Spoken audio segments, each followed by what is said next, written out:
You're listening to the Colts Blue Zone Podcast with Mike Chappell and Dave Griffiths. Hello and welcome to the Colts Blue Zone Podcast. Matt Adams here, flying solo for a recap of the Week 1 loss from the Colts to the Houston Texans, 29-27, your final score there. A lot of things happened in this game, some good, some bad.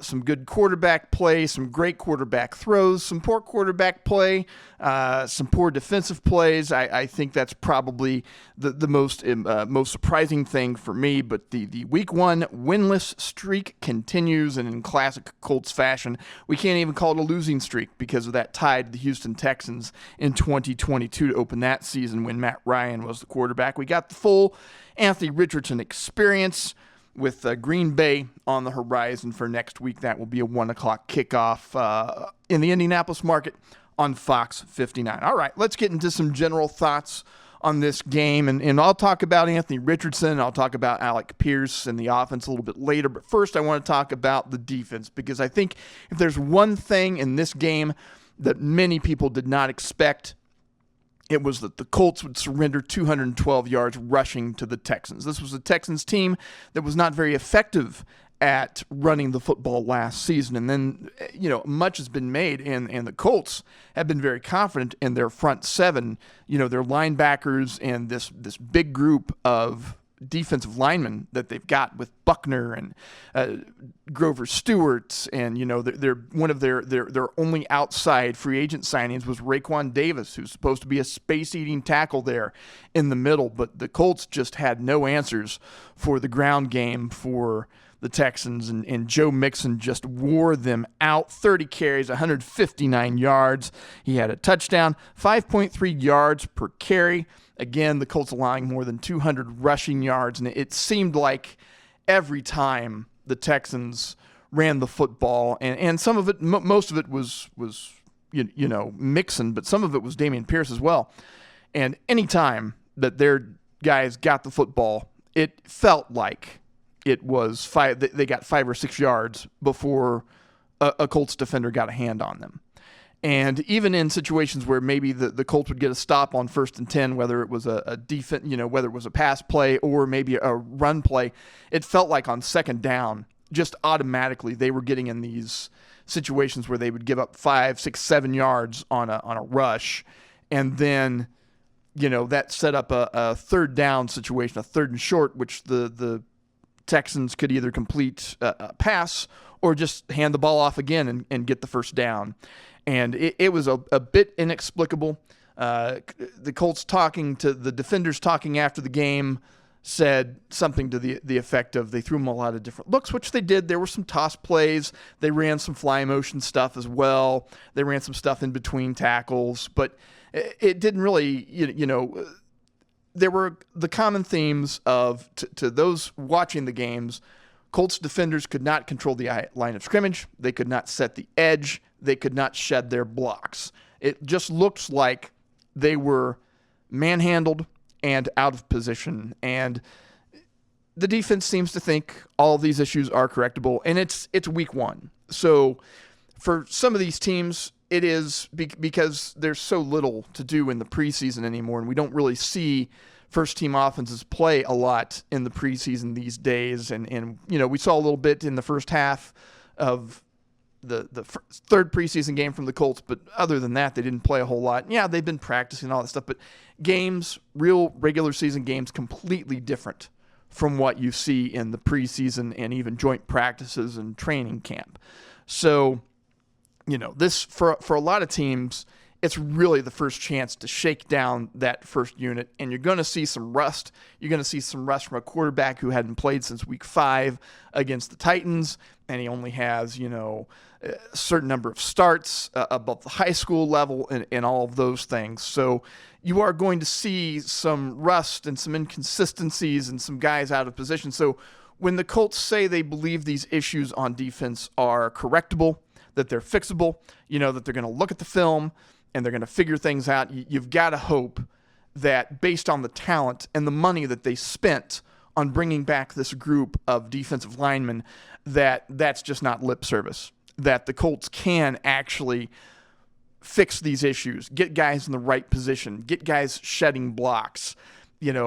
It seemed to me that the Colts were saying we were out of position. We got a little bit surprised. Some guys were, maybe had the wrong assignment, some communication issues, that sort of thing.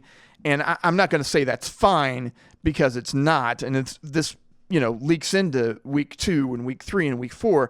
Then it's a major problem for this Indianapolis Colts team, because the strength of this team is supposed to be that front 7. They've got good athletic linebackers, and they've got a beefy, very talented defensive line out there in front of them. But the linebackers, E.J. Speed had 10 tackles, but Zaire Franklin, tackling machine, was really held down in this game. And just, I believe that Julian Blackmon and Nick Cross was all over that field yesterday, making some. They never did give up the big run, like, the 40 or 50-yard big run, but they gave up some big runs in key situations. And the defense as a whole, while they sacked Stroud 4 times and they had like 10 QB hits or QB rushes, whatever you would call them, we saw some of the same things that we saw last season. And that is an inability to get off the field in 3rd and long in key situations. And a couple of them really stick out in my mind. 3rd and 14, not able to get off the field. They put a pretty good pass rush on C.J. Stroud. He rolls over to his right. He gets toward the sideline. He throws across his body. And there's who else? Nico Collins, just sitting there in the middle of the field, nobody around him, picking up 19 yards and a first down. At the end of the game, the key money down, 3rd and 11, you stop the Texans here. You've got timeouts. You've got time to get that field goal that would win the game. You got time to get the ball back. 3rd and 11, and I'm not going to say that it wasn't a great throw and it wasn't a great catch or anything like that, because it was a great throw from Stroud. It was also very good coverage from Jalen Jones, but in that key situation where you needed to get that sack, it's just not there. And, that's where you hope as a fan things would get a little bit better, that having drafted Leatu Latu would give you that closer, so that when you did get in that key situation, you would be able to at least rush the passer, get him off his point a little bit. But, Stroud is just so good. And yardage-wise, the defense didn't allow a lot of big plays. There was like a 55-yard completion to Nico Collins, who else?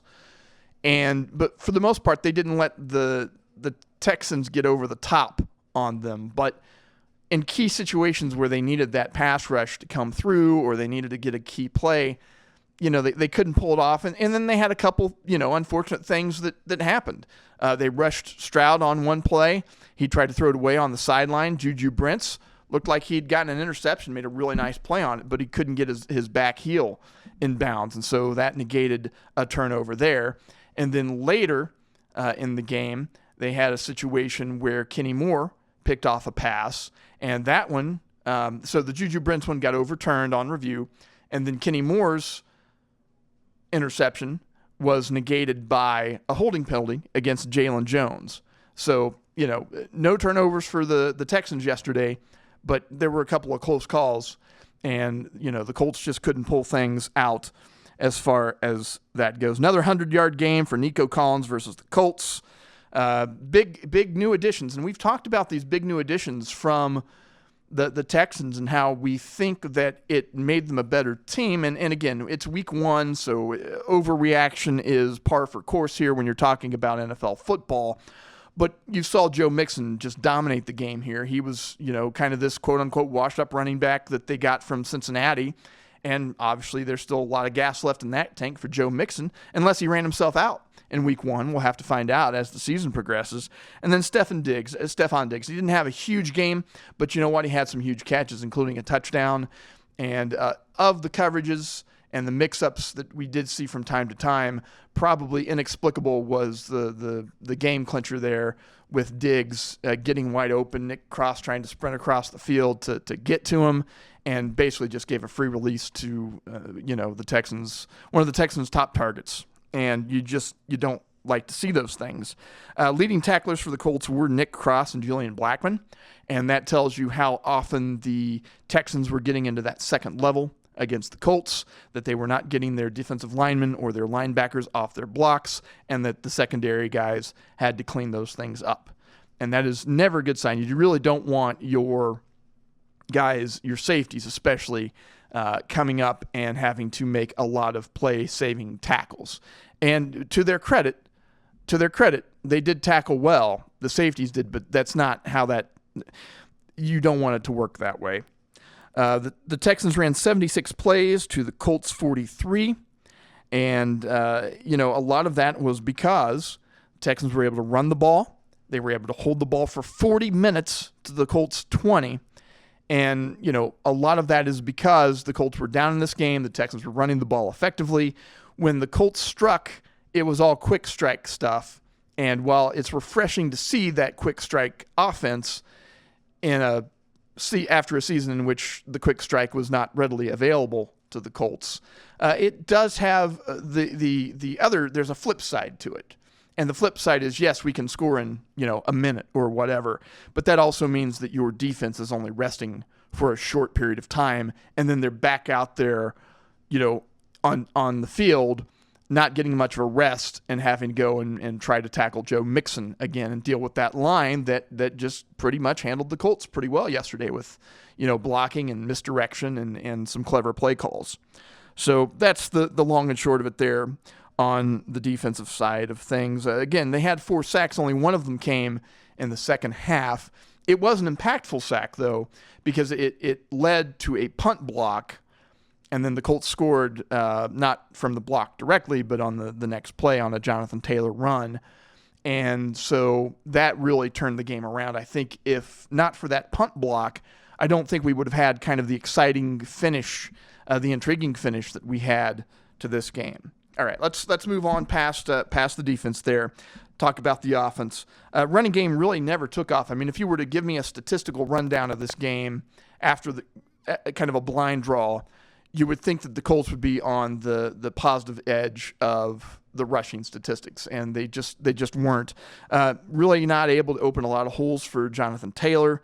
Just 3 yards per carry on 16 rushes for 81 yards. He did have that touchdown, like I said, after the punt block. The leading rusher for the Colts was actually Anthony Richardson, 6 carries for 56 yards. He had like a 19-20-yard scramble in this game. Did a good job of getting down on that one as well. He had a touchdown late in the game, too, on a 4th down play. And if you talk about big boy runs and big boy touchdowns, that guy, Anthony Richardson, is just a man among boys there on that one. He was just dragging defenders with him into the end zone. And you don't really want to see that a ton this season, but these are the situations in which, you feel better about that happening because he's trying to make a play in a key situation that's going to turn the game one way or another. You don't want to see that on, in the middle of the second quarter on a 3rd and 3 play at the, 33-yard line when it doesn't make, on their own 33-yard line, when it doesn't make as much impact. But here, he just willed himself into the end zone on that play, and it was a thing of beauty. For the Colts there. The deep ball threat, very real for the Colts, and for the first time in recent memory. I mean, Jacoby Brissett really couldn't throw deep. Phillip Rivers, by the time he was here, was not a deep ball guy. Carson Wentz could throw deep. I think that's the last time we could see a consistent deep ball thrower under center there for the Colts. Matt Ryan obviously couldn't go deep with regularity. Unfortunately for them that season.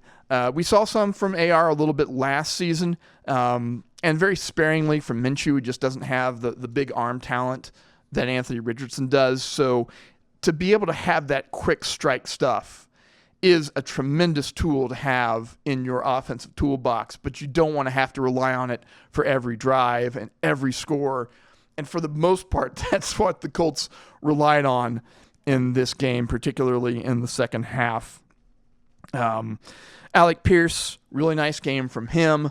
A couple of really nice deep shots. The one that he touchdown over the shoulder catch was really nice. I mean, it was a great throw from Richardson falling backwards. We'll talk a little bit more about Richardson in a little bit here, specifically about what we saw from him. And then we also had a nice reappearance of Ashton Doolin. Welcome back, 54-yard touchdown from Doolin on an absolute dart from Richardson. And those are some of the good things. On the bad side, less than 50% of his passes were completed, 9 of 19 for Richardson. Left a couple of plays out there. I'll talk about that here in a little bit. On the other hand, the Colts did flash some big play ability when they needed it, and they certainly needed it at points in this game. All right, what happened before halftime? I've got a buddy who works in digital with me here at Fox 59 CBS 4. He's a Texans fan. He's from Texas, so we'll allow it. But we're still confused as to what happened before halftime. The Texans had completed a pass to Dalton Schultz, come up, and then spiked the football to stop the clock. But they reviewed the catch, and so when they reviewed the catch, it looked like Schultz had fumbled, and he did, and then it got recovered by another Texans player. But this just set off a whole series of confusion with the Colts calling a timeout, and then the referees giving the timeout back to the Colts, and then the Texans coming up to the line of scrimmage, not realizing that once the ball was set, that the clock was going to start running, and it just was this whole weird thing. It ended up with this incompletion from Stroud, and essentially, you're probably not as upset about it as a Colts fan, but it is poor officiating and poor team management, but I think more poor officiating or poor communication of what happened on that play, because apparently what happened is because they reviewed that play and it got upheld, then the subsequent play that the Texans did to clock the ball, to spike it and stop the clock, did not happen. Thus, when the Texans walked back up to the line of scrimmage, once the ball was set, then the clock started to churn, and I think the Texans thought they had a little bit more time. I think they thought they had, they didn't have any timeouts at that point. I don't think either, and I don't know what they were doing, but they should have, from their perspective, they should have just trotted out the field goal unit. But they didn't get a play. They barely got the play off in time. The clock started once C.J. Stroud went up there because the Texans had really never spiked the ball according to the way that the game was officiated. Should be interesting to see if we ever get an official explanation for what happened there. But I do know that Shane Steichen called a timeout for the Colts because he didn't think that the referees had managed the clock correctly. The referees went back, said, okay, yeah, you're right. We're going to give you your timeout back. And then Houston, it kind of ended up getting screwed in the equation there. Just a very weird series of events. It's all very, very confusing. But the end result still for the Colts, a 29-27 loss to the Houston Texans in the AFC South in their season opener at home. Let's hear now from head coach Shane Steichen. All right, injuries. Buck has a back. Just overall thoughts on the game. Encouraged with the effort, but we got to, coaches, players, we got to make the plays in the critical moments. When you watch the game, standing there on the sidelines, players, everything, we got to make the plays when it matters. So we got to get that thing cleaned up going forward. What did you think of Anthony overall, especially just late there in the fourth quarter, getting you all back? I thought he made some big-time plays for us. Obviously, that opening touchdown pass to Alec, I don't think I've seen a throw like that. And then he hit another big one, to Alec right there at the end on the 2-minute drive to get down there and score. He had Ashton on the end cut, and then fourth down, got to have it. I mean, he just powered his will to go get in.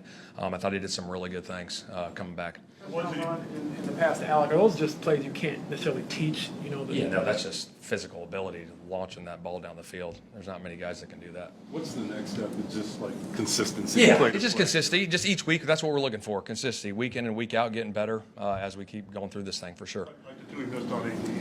Yeah, obviously he'd love to have those back. I mean, like I said, guys, he's gonna miss some throws, just like all these quarterbacks in the league will miss some throws. But we'll get them cleaned up. I'm curious, just on the fourth down play at the end, you needed 2 scores. Mm-hmm. You just decided that this was the best chance for the team. Yeah, I just went for it right there. Yeah, went for it right there, and obviously we scored on that one on the fourth down instead of kicking the field goal there. Yeah. Shane, how will the defensive front be as good as yours was against the pass, and yet not so much good stuff. Yeah, we got to get that thing cleaned up. We'll go back and look at it. But I got a lot of faith in those guys. Not our defensive line. I got a lot of faith in those guys. Obviously, it starts in the trenches with those guys. But got a lot of faith in those guys going forward. Why go for 2 instead of kick the extra point when it's 15-13? Why go for 2, whatever, on the 1? Yeah, we just went for the 1 right there, whatever. Yeah. Did you get much of an explanation on all the stuff that was going on there at the end of the first half? Oh, the whole deal. Yeah. Yeah. No, I don't got anything to comment on that one. With Doolin, what gave you confidence in calling his number in that play for that touchdown? Yeah, it was a situation we had him in, obviously, for that play, and the coverage that they played, it allowed him to be open on that play. Obviously, Anthony made a great throw. Linebacker almost made the play on it, but to him, catch and run on the move for the big one was huge. How big of a deal is that play, knowing what he had to go through last year and to come out first game and get that? Yeah, it's big to get him back out there on the field. Obviously, special teams guy for us, big time, but also has some offensive production as we saw today. So excited to get him back. You surprised the offensive line didn't make more room? Were you surprised Taylor didn't have more room to work with? Yeah, I think really you can put that on me. Like, I could have called more runs. You know what I mean? I could have called more runs there. I think we had 19 passes. I don't remember how many carries we had. But, yeah, we'll look at those things and get that thing cleaned up. What kind of lessons can the young quarterback learn in games like this, tough, close games? Yeah, I mean, this is the NFL, right? It's going to be like this a lot. These one-score games, it comes down to it a lot. So we got to find ways, at the end, both offensively, defensively, to make the plays in the critical situations to go win those things. What Allen Pierce did today in his performance. It was big. I think, what did he have, 3 for 125? I mean, that explosive, that's what we were talking about, carrying that stuff over from training camp into the season, and obviously he made some big-time plays down the field for us today. With Anthony and AD, is this just underscore they need time together, they need reps together to get on the same page? Yes and no. I mean, we just missed a few today, and next week, who knows, it could be different. You know what I mean? But I like both, where they're both at going forward. Defensively, did you feel like they used the need to get up the field for pass rush against you at all in the running game? Or? I don't know. I mean, I thought we get 4 sacks on him. I think we, pressured him pretty good. Obviously, he made some big-time throws. He's a good player. He got out of the pocket on 2 of them, made a great 3rd and 11 throw on the sideline to Nico. The one he scrambled around, made a big-time play on our sideline. They're going to make plays. We just got to contain those plays. First glance, Go ahead, Steven. just first glance, your young DBs, just any thoughts on how they performed today? Yeah, I think they did pretty good. I mean, I really did. I got to go back and look at it. Obviously, there's going to be plays. It doesn't matter whether it's a DB or a linebacker or D-line. Everyone's going to want to have plays back, and we all know that. So we'll go back and look at it, though. What's your overall feeling? Frustration? Happy? What's your overall feeling after game 1? Obviously, frustrated. I mean, we're going to win a football game, and it's a division opponent at home, and we want to win. But I do know that we got the right guys in that locker room going forward, and it's a long season. We got 16 guaranteed left, and we're taking it 1 week at a time. We got Green Bay coming up. You mentioned, they're all close in this league. Does tonight, though, kind of underscore how little the margin of error is? Absolutely. I mean, you saw it tonight. You saw it Thursday night with the catch, with the heel. I mean, this is the NFL. That's what it is. It's just like it comes up this week in, week out. It's going to come down to these one-score games a lot of times, and we got to take advantage of them when it happens. On that same note, is it pretty encouraging to see even how much more vertical the offense can be? You had success, but yeah, I mean, that's the explosiveness that we want to have, getting the ball down the field, and we hit some big ones today, and we got to continue that going forward. A couple more. Anthony got sacked or thrown to the ground there early. Yeah. Do you want your offensive line to respond to stuff like that, or I don't know? Yeah, I didn't really see I just saw him get slammed, and I'll leave it at that. And that was Shane Steichen talking about the Colts and their loss to the Texans here in week 1. The coach didn't really talk too much about the 2-point conversion they went for a little bit earlier. I think I understand his thought process on that 4th down play as far as going for it in the end zone, because you could have kicked the field goal there, and then if you'd gotten the ball back, you would have had to have driven all the way down again to get the touchdown. And I'm not sure he thought maybe they would be able to do that was their best chance to get the score, the big score, the touchdown that they needed. And I think that kind of bore that out. So I don't really have a problem with that thought process. I'm a little bit surprised that before the Colts kicked the ball back to Houston, that they didn't try to do an onside kick. Now, the rule's a little bit different this year. You can't just line up and surprise the other team with an onside kick. You have to inform them and the officials that you're doing an onside kick. They would have given up some field position there to the Texans, but it would have given you another bullet, so to speak, another chance to try to recover the football that didn't involve trying to stop C.J. Stroud and Joe Mixon, which was unsuccessful in the end. So you would have had that shot to try to recover the onside kick. Yeah, the odds are not great that you'd get it, but it is at least a chance. And then you would still be in the same situation with the 2-minute warning and all your timeouts. And if you can get a stop, you can get the ball back and maybe drive down the field for a game-winning score, likely a field goal. But, that's not what they elected to do there. So some interesting thought process there from Steichen. I think we've learned that for the most part, the Colts head coach is going to lean toward being aggressive and trying to use his playmakers as best as he can. And I mean, that's what we have seen so far in a little more than a season plus under Shane Steichen, one game into his second year with the Colts. All right, let's talk about that Anthony Richardson experience. He made his first start since Week 5 versus the Titans. We saw the full gamut. We saw some tough runs, some really athletic plays, some jaw-dropping throws, but it's all interspersed with head-scratching misses, a red zone turnover that kind of takes some of the sparkle off of things a little bit. But think back to that 60-yard touchdown that he threw to Alec Pierce. And he's slipping. He basically threw it flat-footed, just pure arm strength. And the thing is, it wasn't like Alec Pierce had to break stride or jump up and catch the ball. He dropped that ball in the bucket. He knew he had his guy. They got the coverage that they wanted to see on that play, and they pulled it off. So, big ups to them. Pierce had another really nice catch, kind of one of those jump balls, high point, as you often hear them say during broadcasts, in which he was able to just pull that ball in, and that was on that last scoring drive. Also, another nice pass, 55-yarder or 54-yarder to Ashton Doolin, just basically grip it and rip it. I mean, that ball had tremendous velocity on it, and Doolin was able to catch it, make a couple guys miss and get into the end zone for a 54-yard touchdown. And so, and then on another play, I remember Pierce, because, yes, he's a deep ball guy. You're going to run him on go routes, you're going to run him on deep posts, and you're going to try to hook him up deep with the guy. But he also made a really nice catch on a fastball from Richardson where he just, made a really nice hands grab kind of up near his head. And so I thought, Alec Pierce, who has gotten a lot of flack since the Colts drafted him in the second round a couple years ago, had a really nice game because finally has a quarterback.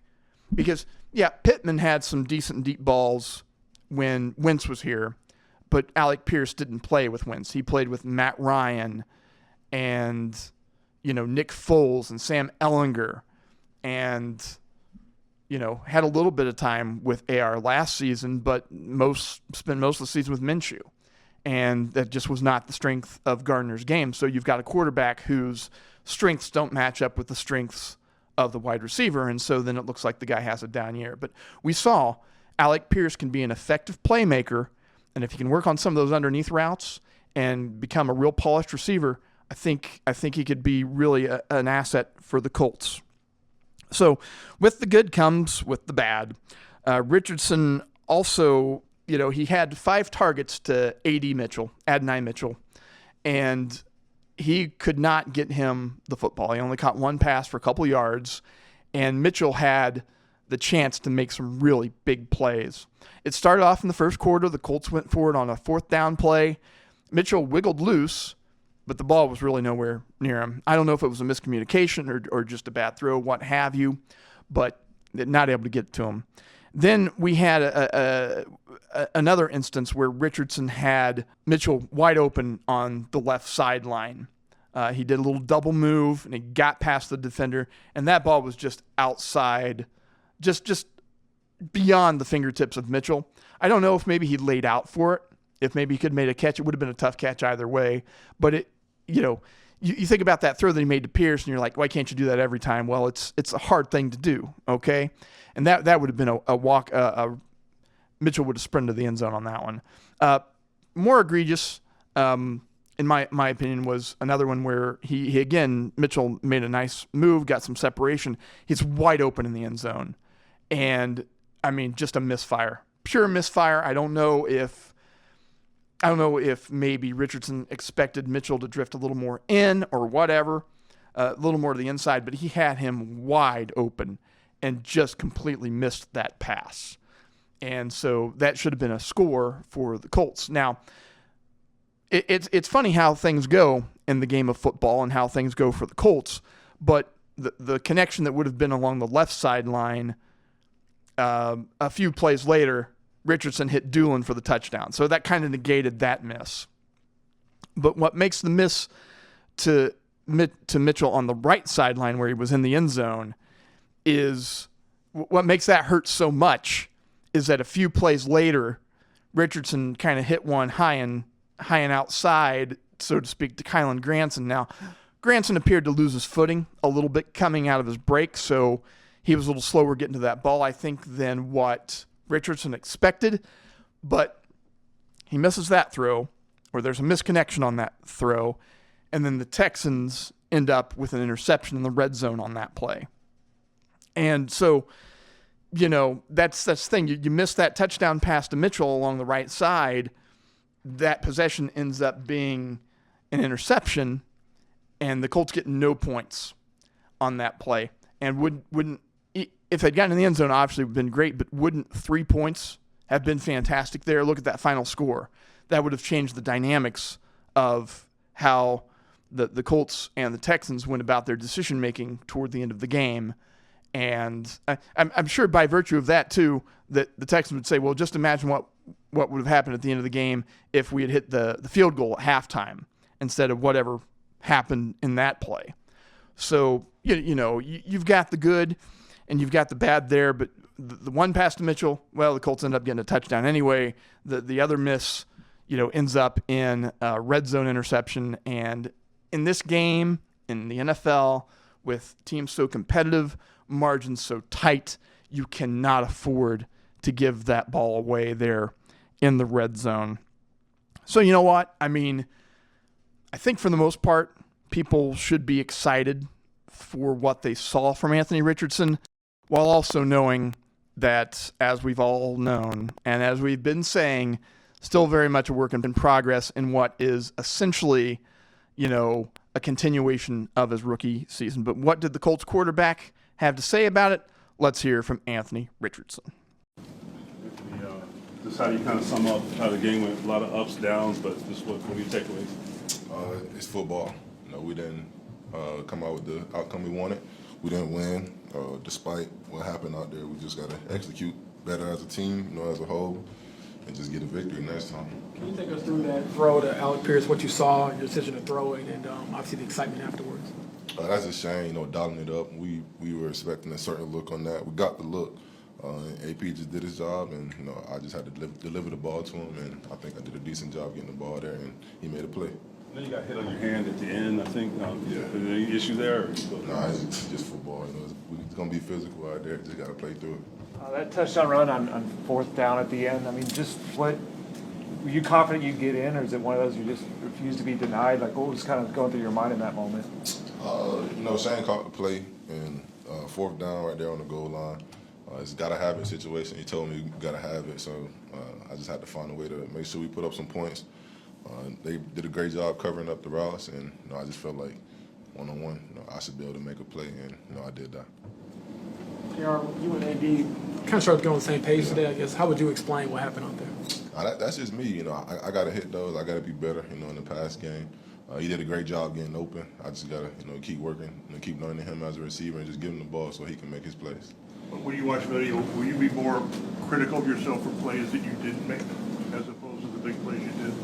I guess you just got to just find a healthy balance, understanding there was some good out there, but there's also some things you need to work on. It's ball, I want to be better, as a player anyway, so I'm always, criticize myself, but, we just got to work and just get better. On the interception, did Granson slip? Did you overthrow it a little bit? How did you see that play? I don't really know, really. I noticed they were going man right there, and, I was trying to get the matchup, and I guess the ball sailed a little too high, so I just gotta connect with him right there. Doolin has a similar story to you, injured last year, had that huge play today with the touchdown. How good was it to see him make a big play when his number was called finally? It's always good seeing the guys make plays. That wasn't even the route that we wanted to hit right there. I just, I saw the coverage and I saw him running full speed, and I was like, I got to give him the ball. And, he did the rest, so shout out to him. What was the celebration like with him after that? I didn't even see him after the play. I was just so happy that we just put up some points right there that quick. I didn't really even see him. Coach was talking about how this is a frustrating loss. What is your overall feeling towards this season opener? No, I agree. We were highly confident that we would come in here and win, especially at home. 0-1 at home, nobody likes that feeling. We're trying to be undefeated here. Obviously we can't do that now, but we got more games ahead of us. We still got more chances to come out with victory. So we're just going to go to the drawing board and just get better. Anthony, you got slammed on your head a little bit and your helmet popped off. It seems like you came up smiling, chuckling. Yeah. Was that just your way of saying you're okay? Or what was going through your head when that's what? It's football. I love physical football. Their guys did their job and did their part on playing physical. Some people are saying it should have been a flag, but shit, I don't know. It's just football to me. Will you take away from this loss that, I don't know, what will you take away? That, that you guys are going in the right direction, or will it be more the disappointment? I wouldn't necessarily say it's a disappointment. Of course we want to win. We didn't get the outcome, but we can't, throw away the fact that there was some good out there. But we're going to go to the drawing board. We're going to look at every single thing we did. We got to get the defense, some time to rest up, because we were out there maybe 45 plays, and that's not enough for us. We didn't, execute enough. We didn't, just get first downs a lot. We a couple 3-and-outs out there, and we don't need that, especially as explosive as our offense is. We got to do better. So, we're going to go to the drawing board and just be better as a whole. You two like one of the first people to congratulate you after a play. What is he, telling you throughout the game to kind of help you along the way? That's my guy. He's always checking up on me, making sure I'm good. He's always telling me he got my back. He's a dog, man. I have no doubt in mind that he's not going to do his job. He's going to execute every time. That's just like everybody on this team. Everybody's always working to perfect their craft, and Q does a great job of just being a leader and making sure I'm all right. You had a few different runs that are really physical, and you just kind of bounce right back up. Just kind of what's your mindset with there's so much talk about protecting yourself and staying out there. How do you kind of allow yourself to just just be that player and just kind of make it football still? I just got to play my game. I didn't get here, from playing soft. I just always been, type of player to just go out there and play football regardless of what happened. If I get hit, I don't get hit.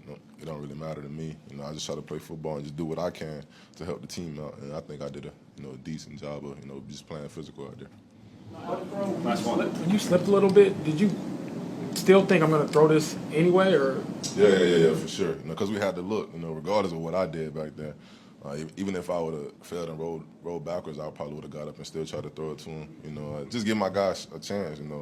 If I just put the ball in a decent spot for him and just allow him to have a 50-50 chance, I feel like AP gonna go up there and get it. So I got major faith in him doing that. So kind of like we heard from the coach, and kind of like we heard from the defense, we've got things to clean up. We can play a little bit better, and you're gonna have to if you want to race. If you want to race into the playoffs here. Into the playoff picture. It is a long season. There are 16 more football games to go here. And a lot of divisional games. They'll have another shot against the Texans. So there is still time to right the ship. It's not time to overreact now.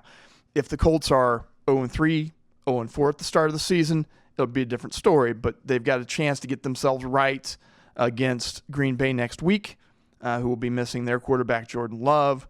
And then they'll have the Bears at home in week 3.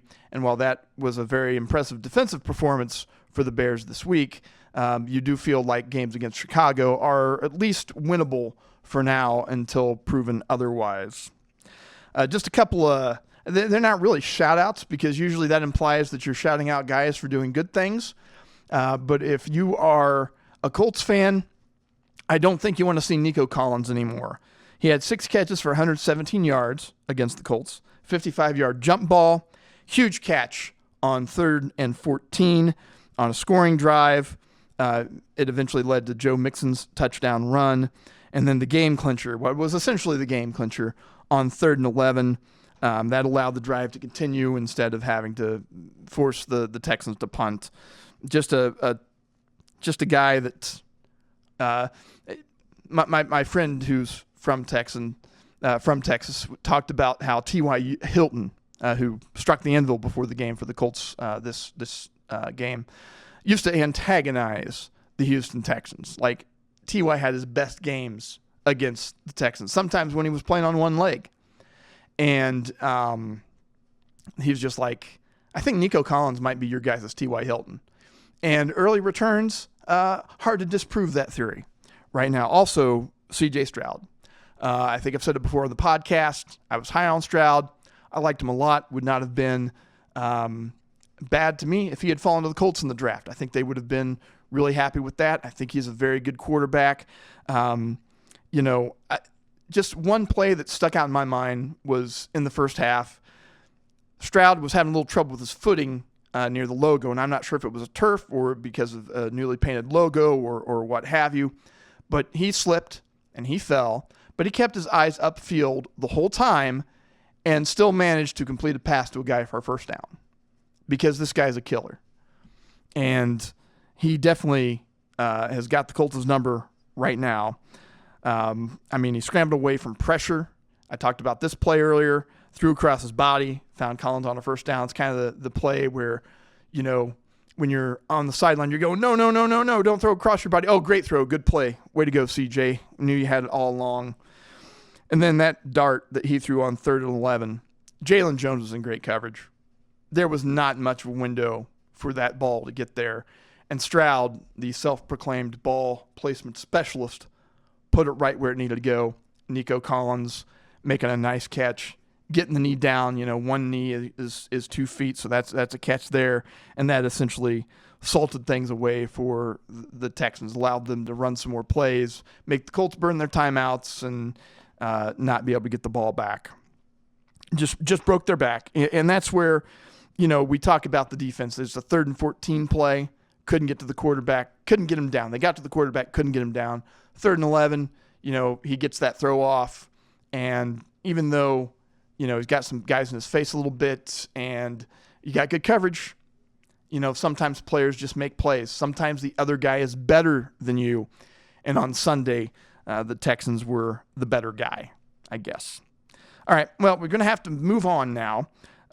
Texans will stand alone atop the AFC South because the Colts, Jags, and Titans all lost. So, kind of a collective theme. I thought maybe the AFC South would be fairly strong this year. And 3 of the 4 teams lost. Of course, 2 of them played each other, so somebody had to lose. But the Jags and Titans also fell. The Titans in pretty embarrassing fashion to a Bears team that didn't even muster an offensive touchdown. AR and the Colts will face their first road game of the season. They'll be at Green Bay, thanks to a play that happened late in the game as the Packers lost to the Eagles. Jordan Love will not play with a leg injury in that game. Both teams are 0-1, looking to avoid an 0-2 hole. So Green Bay will be looking to hold home field, while the Colts are hoping, that they can go in and get a win at Lambeau. It is a 1 p.m. kickoff, and that will be on WXIN Fox 59 locally this week. So, tough start to the season. Would have liked to have seen the team come out with a win, get rid of that silly winless streak, but for the season openers. But sometimes you just can't pull it off, and that's kind of where we'll end things. So for Mike Chappell and Dave Griffiths, I'm Matt Adams on the Colts Blue Zone podcast.